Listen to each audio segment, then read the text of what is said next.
I've had a lot of weird pets in my day, but hands down, Nezuko, my vinegaroon slash whiptail scorpion, is the weirdest but also most adorable little baby I have ever had. Think of her as like a land lobster that also shares similar traits to a dog. They like to dig, eat, sleep. The only difference in this case is when a vinegaroon wags its tail, it's not because they are happy, but it's because they are ready to blast you with a vinegar-smelling substance, hence the name.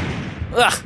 You guys made her spray. I didn't even know that these were something that you could keep as a pet. Heck, I thought that these could only be found in zoos or owned by the same rich and powerful that keeps things like wolves and tigers and creatures from a different dimension, Pokemon. But one day I was enlightened by Clint's Reptiles. Well, hi there. Man, I've learned about so many animals on that channel. It's like a good and bad thing. Good, as in I learned how to take care of all kinds of creatures, therefore adding to my list of pets I want to have. Bad, as in, yeah, that list keeps getting longer and longer and I don't have the space for it. Let's just say, if it has more than 4 legs, my parents literally have 30 seconds to tell me no, otherwise I'm pulling out my piggy bank. But lo and behold, Clint reviewed vinegaroons, and not only do some live here in the States of America, but also make great pets.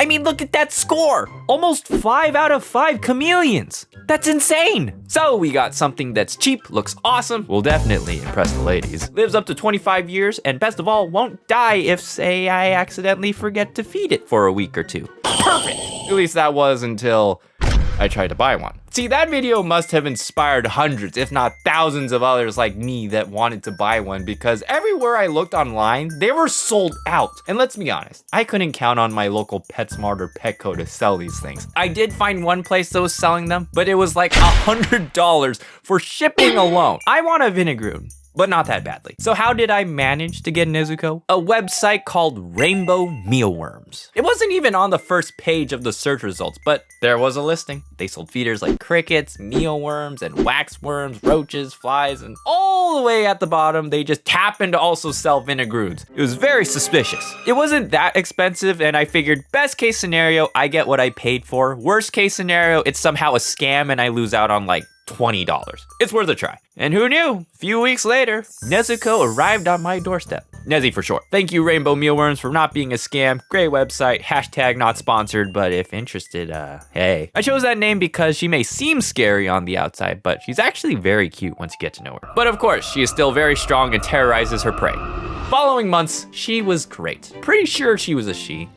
Yeah, she was a she. And as Clint said, she was very easy to care for. Nezzy would sleep, dig around, drink water, but mostly dig, which I gotta say was like very cute to watch. Kind of like a mini bulldozer. Oh, look at you, Nezzy, grabbing the clumps of dirt and dumping away. Why are you dumping it there?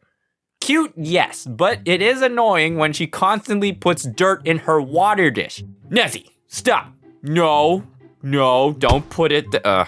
Multiple occasions, she would just fill the water dish with dirt. I then have to get the dirt out of it, and then I have to refill it with water so that way she has stuff to drink, because that's a little bit important to you, Nezuko. I don't know if you knew that. Ugh, finally, I'm done. Oh, the cycle continues. At least feeding isn't nearly as troublesome. I don't usually have to feed her that often, maybe like once a week, but when she is hungry, she is ravenous. Vinegaroons actually have very poor eyesight if they're not completely blind already, so they have to sense and detect their prey using these long leg things, which in scientific terms are called, this. So Nezzy will be very calm, slowly moving around, but the moment she detects prey,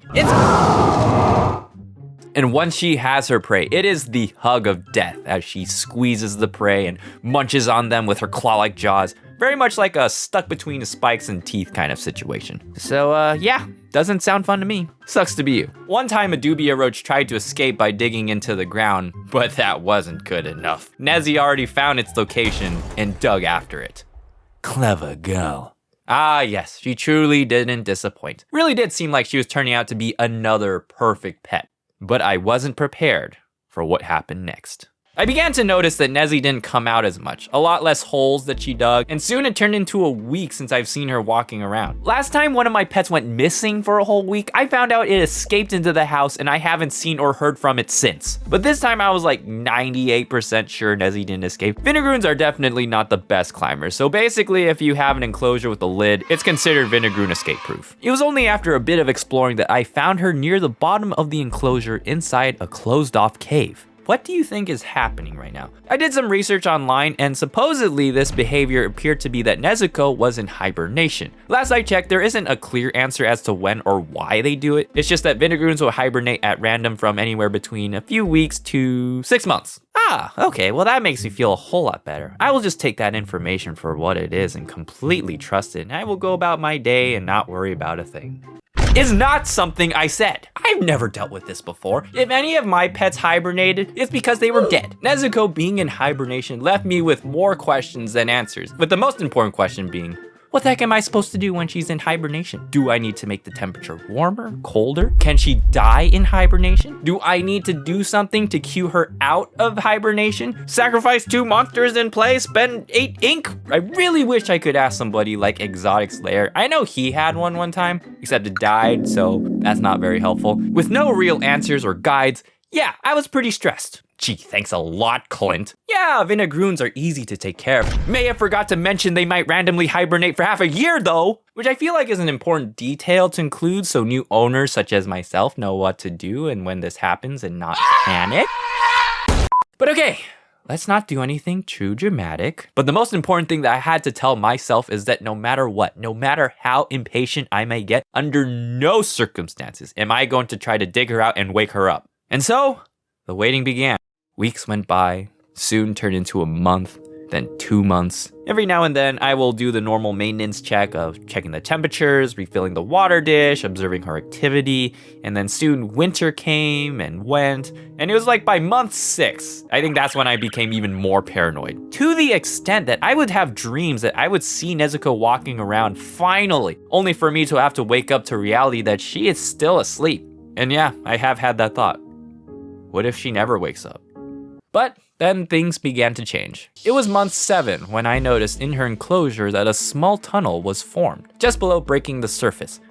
Could she be waking up? I couldn't miss this moment, so I installed night vision cameras around the enclosure. If she surfaces, I will know. But little did I know that once again, Nezzy was going to test my patience. Several days passed and there was no activity on the cameras. At this point, I was just in auto mode, just quickly scrubbing through the same footage over and over, seeing the same thing, and wait, stop!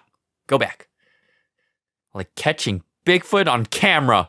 Nezuko's finally out! Oh, Nezzy, why did you have to sleep for so long? I was so worried that you were in my dreams. It's crazy. Ugh, but whatever, who cares? Wait, something's different. You got bigger! Wait, do you have babies? Oh, thank goodness. Whew. Don't need that happening. Since then, Nezuko has been great.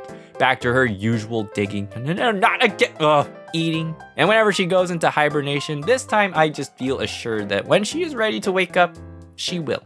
No matter how long that takes. Plus, as far as I know, the record for longest hibernation was 6 months, and Nezuko was asleep for 7, plus a few weeks. So, she just beat a world record. Take that, science! You know, the first time Nezuko hibernated, I actually asked Clint about this whole situation, asking for his advice, and 3 years later, I'm still waiting on a response, Clint. What's going on? Why is it taking so long? 0 out of 5 chameleons for customer service. But I still like watching your videos though.